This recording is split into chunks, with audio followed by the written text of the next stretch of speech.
오늘 저희들에게 주신 하나님의 말씀은 마태복음 19장 23절부터 30절까지의 말씀입니다. 함께 말씀을 읽겠습니다. 예수께서 제자들에게 이르시되 내가 진실로 너희에게 이르노니 부자는 천국에 들어가기가 어려우니라.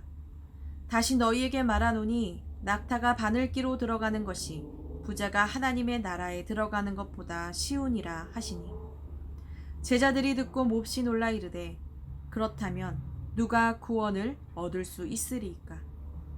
예수께서 그들을 보시며 이르시되 사람으로는 할 수 없으나 하나님으로서는 다 하실 수 있느니라. 이에 베드로가 대답하여 이르되 보소서 우리가 모든 것을 버리고 주를 따라싸운데 그런즉 우리가 무엇을 얻으리이까? 예수께서 이르시되 내가 진실로 너희에게 이르노니 세상이 새롭게 되어 인자가 자기 영광의 보좌에 앉을 때에 나를 따르는 너희도 12 보좌에 앉아 이스라엘 12 지파를 심판하리라. 또 내 이름을 위하여 집이나 형제나 자매나 부모나 자식이나 전토를 벌인 자마다 여러 배를 받고 또 영생을 상속하리라. 그러나 먼저 된 자로서 나중되고 나중된 자로서 먼저 될 자가 많으니라. 아멘. 어제 말씀에 저희는 예수님을 찾아와서 영생을 얻고자 했던 한 부자 청년의 이야기를 들었습니다. 그 청년은 하나님이 주신 율법을 잘 지켰고 또 그로 인하여 나른 자부심을 가지고 있었던 청년이었습니다. 그런데 그가 영생을 얻기 위하여 또 다른 선한 일이 무엇인지에 대하여 예수님께 여쭤보았습니다. 그런데 예수님께서 아주 뜻밖의 이야기를 하셨습니다.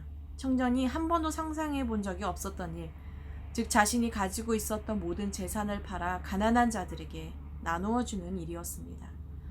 청년은 그 일이 너무나도 놀라웠고 또 그것까지 내가 주어야 하는 것인가 라고 생각했었는지 근심하며 돌아갔다고 성경은 기록하고 있습니다. 여러분, 우리는 그 근심하며 돌아간 청년을 바라보면서 바로 그 모습 속에서 저희들이 내려놓지 못한 많은 우상의 모습들을 발견할 수가 있습니다. 그리고 예수님 역시도 그 청년을 기억하고 바라보며 오늘 제자들에게 이렇게 말씀하셨습니다. 내가 진실로 너희에게 이르노니 부자는 천국에 들어가기가 어려우니라. 다시 너희에게 말하노니 낙타가 바늘귀에 들어가는 것이 부자가 하나님의 나라에 들어가는 것보다 쉬우니라 라고 말씀하셨습니다. 여러분, 예수님의 이 말씀은 제자들에게 굉장히 충격적인 메시지였습니다. 왜냐하면 그 당시 사회에서 부유함, 부는 바로 하나님이 주신 축복을 상징하는 것이기 때문입니다. 무엇보다 청년이 하나님의 율법을 잘 따른 사람이었기 때문에 그가 가진 축복 역시 당연히 하나님이 주신 것이라고 생각했습니다. 그런데 부자는 하나님의 나라에 들어갈 수 없다고 하니 그것도 그가 들어가는 것보다 차라리 낙타가 바늘귀에 들어가는 것이 더 쉽다고 말했으니 제자들은 도무지 그 말씀을 이해할 수가 없었습니다. 예수님은 왜 이렇게 말씀하셨을까요? 마치 이 세상에 있는 모든 부자는 절대로 하나님 나라에 들어갈 수 없다는 것처럼 말씀하셨습니다. 낙타가 바늘귀에 들어가는 것이 더 쉽다는 것은 저희들이 생각으로 보았을 때 절대로 가능하지 않은 일이었기 때문입니다. 그러나 여러분, 예수님께서 이렇게 말씀하신 것은 그만큼 부자가 하나님 나라에 들어가기가 어렵다는 것을 과장하여 말씀해 주신 것입니다. 왜냐하면 부자는 그만큼 자신의 삶을 유지하고 지탱하고 의지할 것이 더 많았기 때문입니다. 그것이 재물이던 명예던 그것과 전혀 상관없이 이 세상에서 내가 우상으로 삼고 누리고 있는 모든 것들이 많기 때문에 그 안전함과 안정성을 내려놓고 주님을 따를 수 있는 가능성이 더 희박하다는 것을 말씀하신 것입니다. 그러나 여러분, 우리는 이 말씀 앞에서 이렇게 질문할 수 있습니다. 과연 부자만 그러한가? 여러분, 부자이던 가난한 사람이건 예수님을 따르는 길에 순종하기 위해서는 바로 주일에 목사님께서 말씀하신 것처럼 자신을 부인하는 바로 그 과정이 반드시 따르기 마련입니다. 그런데 여러분 자신을 부인하는 이 결단이 되어지지 않는다면 우리 모두 다 똑같은 결과를 얻게 될 수 있다는 것입니다. 여러분, 그러나 이 말씀에 대하여 아직 다 이해하지 못했던 제자들은 몹시 놀라서 예수님께 이렇게 묻습니다. 그렇다면 누가 구원을 얻을 수 있겠습니까? 여러분, 오늘 이 질문과 그 뒤에 나오는 대답, 바로 예수님의 대답이 우리들의 삶에 굉장히 중요하다라고 생각합니다. 여러분, 누가 그렇다면 구원을 얻을 수 있습니까?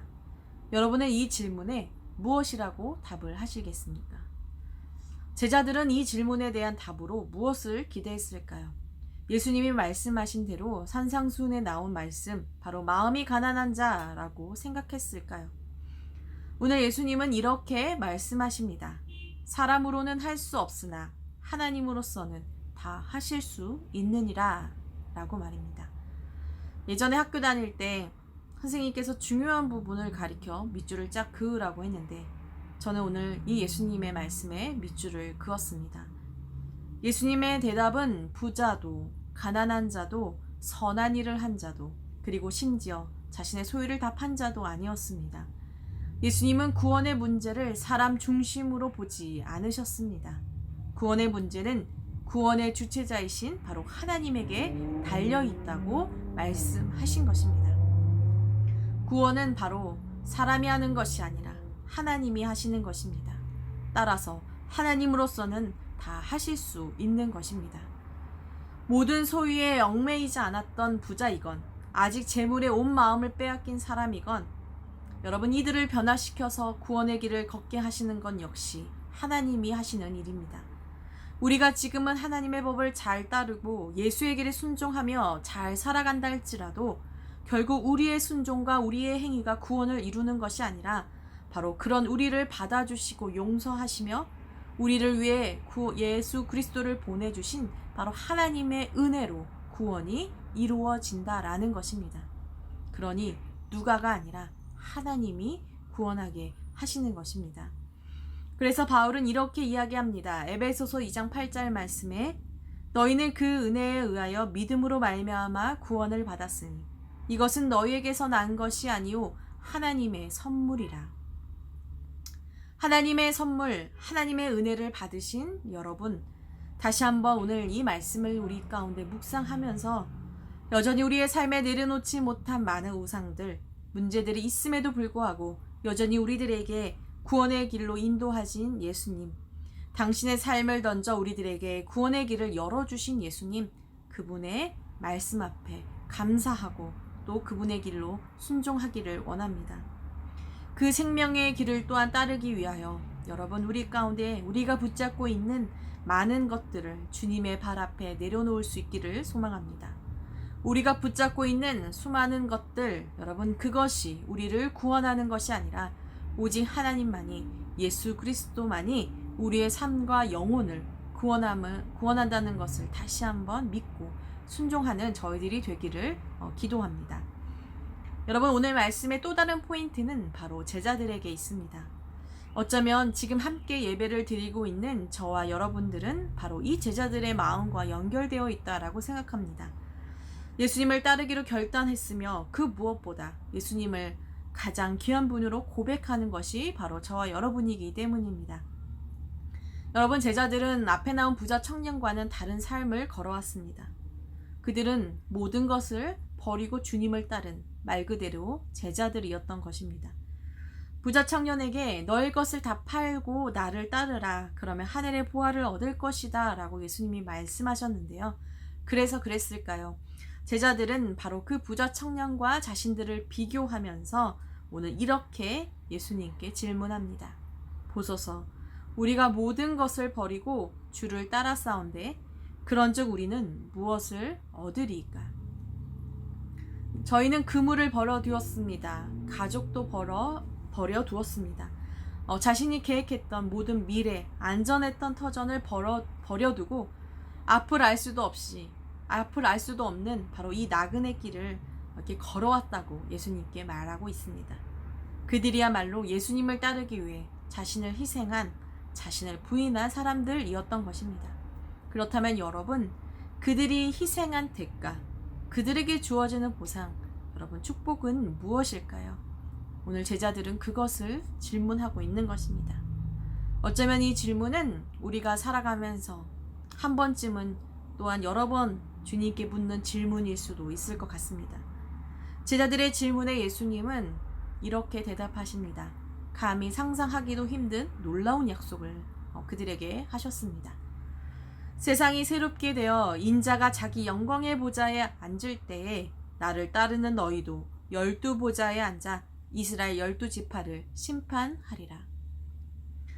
여러분, 이 말씀은 어느 때의 이야기입니까? 여러분, 제자들이 살아가고 있던 현실의 이야기는 아닙니다. 인자가 영광의 보좌에 앉을 때는 바로 분명 세상을 심판하시는 바로 그때를 가리킵니다.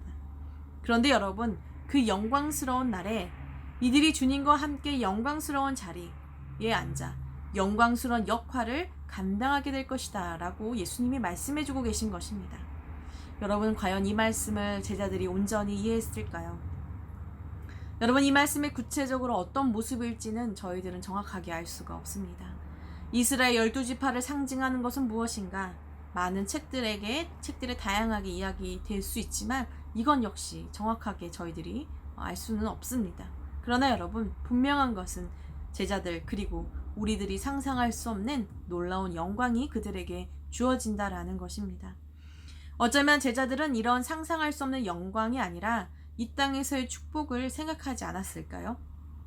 예수님이 다스리시는 나라에서 한자리를 하게 된다거나 뭔가 다른 축복을 기대하지는 않았을까요?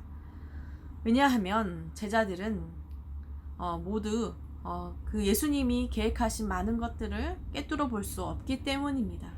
저와 여러분들도 마찬가지입니다.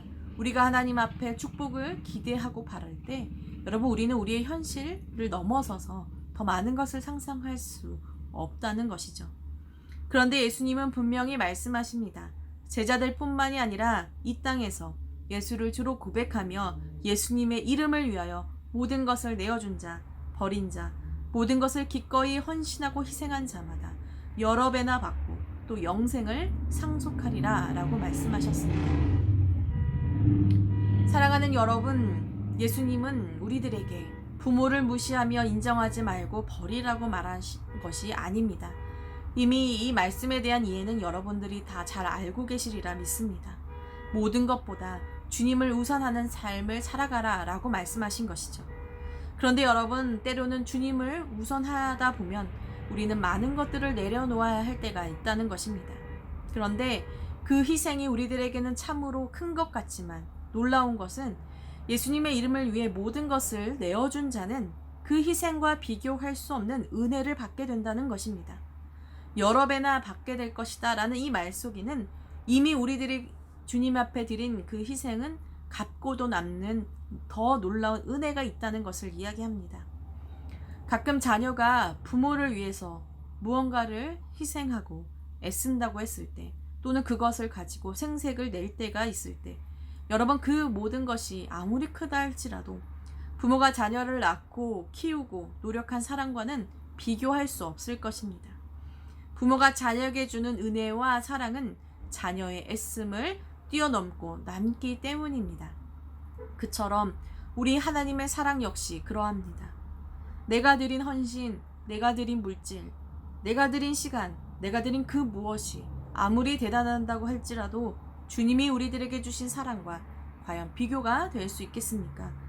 우리를 향한 주님의 생각, 우리를 향한 주님의 계획, 그 주님의 축복과 우리가 주님 앞에 드린 것이 비교가 될까요?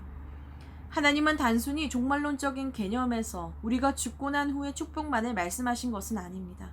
하나님의 나라는 바로 우리가 살아가고 있는 이 땅에 이미 임했고, 바로 그렇기 때문에 그 하나님의 나라의 축복은 바로 오늘에서부터 시작된다는 것입니다. 그러나 여러분, 우리가 주목해야 할 것은 내 보상이 무엇이냐가 아니라 이미 하나님이 우리들에게 주신 그 값진 사랑과 은혜를 더 깊이 알아야 한다는 것입니다. 그 깊이와 넓이가 얼마나 큰지 말입니다. 사랑하는 여러분, 이미 주님은 우리들에게 영원한 생명을 허락하셨습니다. 그런데 여러분, 영원한 생명보다 더 큰 축복이 있습니까? 여러분, 영원한 생명을 얻기 위해 우리가 무엇을 할 수 있습니까? 여러분, 우리의 가진 전 재산을 다 팔고 심지어 우리의 목숨을 내어 준다 할지라도 우리는 우리의 목숨으로 영원한 생명을 얻을 수 없습니다. 때로 하나님, 제가 하나님을 위해 이만큼 했습니다. 이렇게 섬겼습니다. 저에게는 무엇을 주실 것입니다. 주실 것입니까?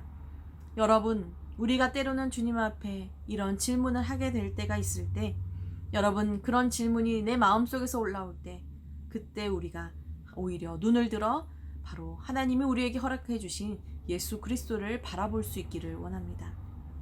하나님은 이 세상에서 절대로 비교할 수 없는 가장 큰 보화, 바로 예수 그리스도를 우리의 삶에 허락하셨습니다.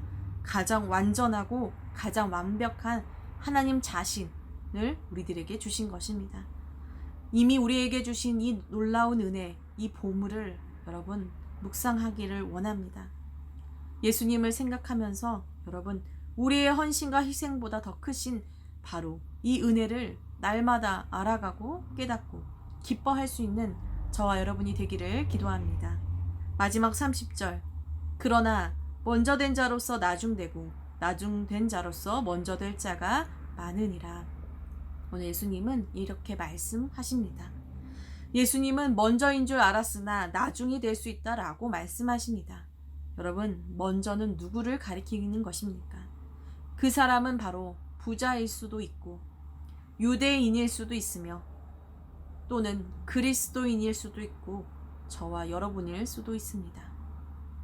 여러분, 먼저 된 줄로 생각하다가 나중이 될 수 있다는 것을 주님은 경고하십니다.